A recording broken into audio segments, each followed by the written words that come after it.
जंग उहद में शदीद आजमाइश का माहौल बन गया और हालात कुछ और तरह के हो गए। हुआ क्या, सहाबा किराम अलैहिम रिदवान कभी कमजोर ना पड़ते, लेकिन एक खबर उड़ा दी गई, एक सियासी चाल चली गई।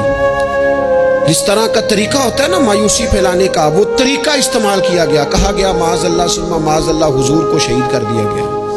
अब उम्मत जानती है कि सहाबा की कितनी जज्बाती वाबस्तगी है नबी पाक के साथ। कुल कायनात उम्मत के पास अगर है तो वो रसूल पाक की ज़ात है, और अगर हुजूर को शहीद कर दिया गया है, सरवरे कायनात का विसाल हो गया है, तो फिर पीछे क्या बचा।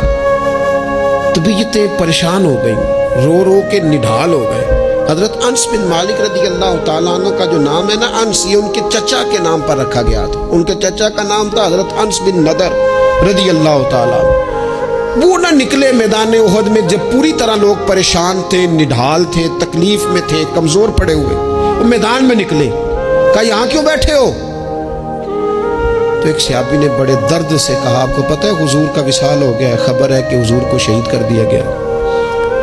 तो हज़रत अनस बिन नदर ने ना पता किस तरह की बात की, फरमाने लगे यार अगर हुजूर शहीद हो गए हैं, हमने जी के क्या करना, बैठे क्यों हो, उठो ना, तलवारें पकड़ो। जिस रास्ते में हुजूर ने शहादत दी है, हम भी उसी रास्ते में शहीद ना हो जाएं। उठो, निकलो। आपने उस जज्बे का इजहार किया कि जिनकी तलवारें साइड पे पड़ी थी, उन्होंने भी जल्दी से तलवारें उठा ली।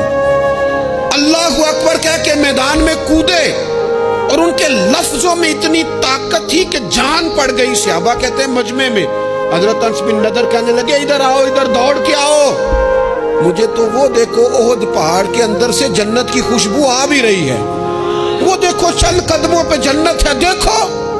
हद कर दी उन्होंने लड़ने वाले। हजरत अनस बिन मालिक बाद में बताया करते थे, फरमाया करते थे उस जंग में मेरे चचा के जिस्म पर 80 से ज्यादा जख्म आए थे। 80 से ज्यादा जख्म वजूद पर मौजूद हैं। अल्लाह करे मैं अपनी मिल्लत के जवान को समझा सकूं। 80 से ज्यादा जख्म जिस्म पर मौजूद हैं, पर हुजूर का सहाबी फिर भी खड़ा है। तो एक जख्म बर्दाश्त नहीं कर सका, गिर गया है।